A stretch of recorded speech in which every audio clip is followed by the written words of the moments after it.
everything you think you know about the Spartans is a lie. The warriors of legend were far stranger, more flawed, and more human than history ever told you. For centuries, Sparta has stood as the ultimate symbol of warrior perfection. Bronze shields gleaming in the sun. 300 heroes holding a mountain pass against impossible odds. A society forged entirely for war, where weakness meant death and victory was destiny. But here's the truth. Much of what we believe about Sparta comes not from history, but from propaganda, ancient spin crafted by the Spartans themselves, romanticized by their rivals, and immortalized by Hollywood. The real Sparta was far more complex, contradictory, and fascinating than the legend suggests. Today we're tearing down 7 myths that have defined our understanding of history's most famous warriors. Prepare to see Sparta as it truly was. The myth is seductive. Spartans never lost. They were the ancient world's ultimate fighting force, invincible on the battlefield. Trained from birth to destroy any enemy foolish enough to face them. This belief exists because of Thermopylae and centuries of Spartan propaganda. They controlled their own narrative, presenting themselves as warrior gods, while their victories echoed through Greek literature. The truth: Spartans lost, repeatedly and catastrophically. In 371 BCE, at the Battle of Leuctra, the Thebans shattered Spartan military dominance forever. 4,000 Spartans faced 7,000 Thebans. The Spartan king Cleombrotus died. 400 elite Spartan warriors fell.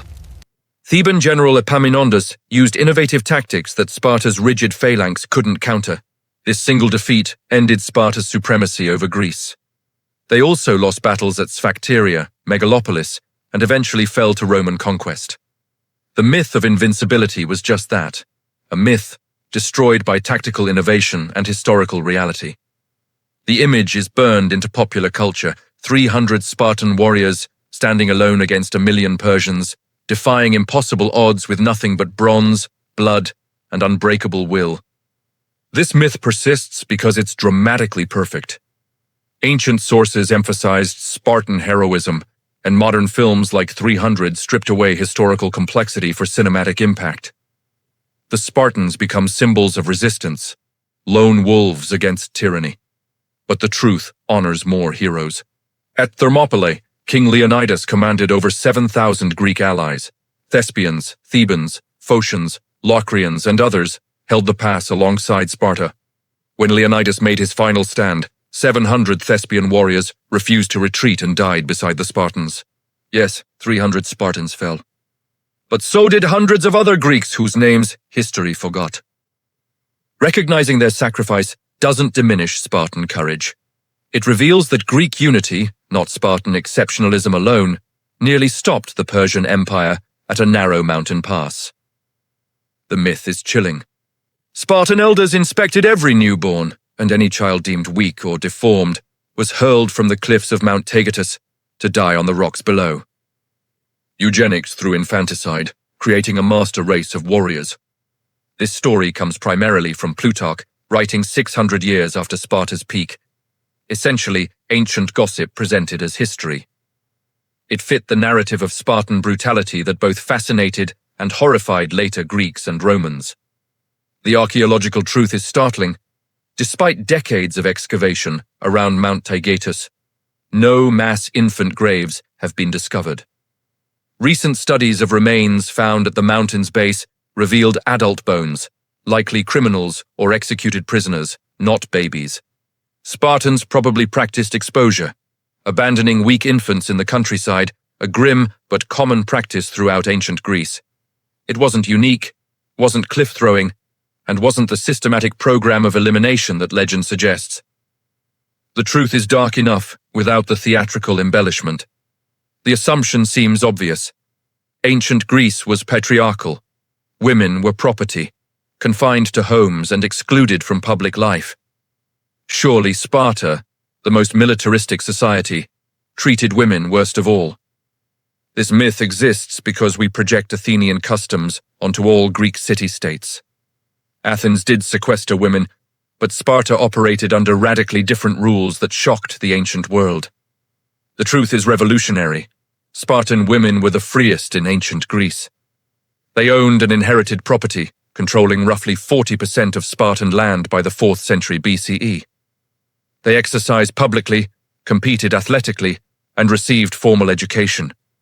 While men lived in barracks, women managed entire estates, made economic decisions, and wielded genuine political influence. Ancient writers were scandalized. Aristotle blamed Sparta's decline on excessive female power. Spartan women walked city streets unveiled, spoke boldly to men, and allegedly told their sons, "Return with your shield or on it." They weren't warriors themselves, but they commanded respect that would be unthinkable in Athens for another 2,000 years. The myth paints Spartans as one-dimensional brutes, illiterate warriors who knew only battle, rejected art, scorned philosophy, and reduced human existence to violence and discipline. This belief stems from Sparta's own militaristic propaganda and their rivalry with cultured Athens. Athens celebrated philosophy and theatre, therefore Sparta must have been its opposite: pure muscle, zero culture. The reality surprises. Spartans deeply valued music, poetry, and dance. Religious festivals dominated their calendar, featuring elaborate choral performances where citizen warriors sang hymns and war poems. The poet Tyrtaeus, whose martial verses inspired Spartan troops, was revered for centuries. Spartan musicians won competitions at Pan-Hellenic festivals. Every Spartan warrior learned to play the olos, a double reed instrument. And military units marched into battle to flute music, not drums. The most feared warriors in Greece advanced in perfect rhythm, singing paeans to Apollo. Spartans believed military excellence and cultural sophistication were inseparable. A warrior without rhythm, poetry, and religious devotion was incomplete, unfit to stand in the phalanx. The myth presents the agoge as ancient boot camp, brutal physical training where boys learned only to fight, kill, and endure pain. A forge for weapons, not citizens. This image persists because it's exciting. Young warriors hardened through relentless combat drills, survival ordeals, and violence. Modern media amplifies this vision, focusing solely on the agoge's harshness. The truth reveals deeper complexity. Yes, the agoge was harsh. Boys entered at age 7, lived communally, endured beatings, and faced hunger. But they also learned reading, writing, rhetoric, music, and dance. They studied Spartan law, religious customs, and participated in choral performances. The curriculum emphasized obedience, cultural cohesion, and loyalty above individual combat prowess. The agoge's true purpose wasn't creating individual super soldiers. It was manufacturing compliant citizens who'd never question the state. Boys learned to speak laconically, answer with wit, and absorb Spartan values so completely that dissent became unthinkable.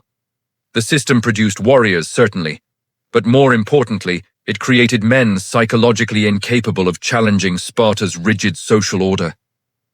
The myth portrays Spartans as ascetic warriors who rejected material wealth entirely, using only cumbersome iron bars as currency, making accumulation impossible and greed irrelevant. This legend appeals because it completes the perfect warrior image: men who needed nothing, desired nothing, lived only for honor and the state. Ancient writers praised this supposed rejection of corruption. The reality was messier. Spartans did use iron currency domestically, but this didn't eliminate wealth, it just changed its form. Land ownership became the true measure of riches, and inequality grew extreme. Wealthy Spartans absolutely existed, controlling vast estates worked by helot slaves. When traveling abroad, Spartans freely used gold and silver, and many became notorious for accepting bribes. By the 4th century BCE, wealth concentration had devastated Sparta. The number of full citizens plummeted from 8,000 to fewer than 1,000 because property requirements excluded poorer Spartans from citizenship. Greed and inequality, the very things their system supposedly prevented, corroded Sparta from within, contributing directly to their irreversible decline. Which myth shattered your image of Sparta the most? And what other legendary warriors should we expose next? Vikings, samurai, or the Knights Templar? Or the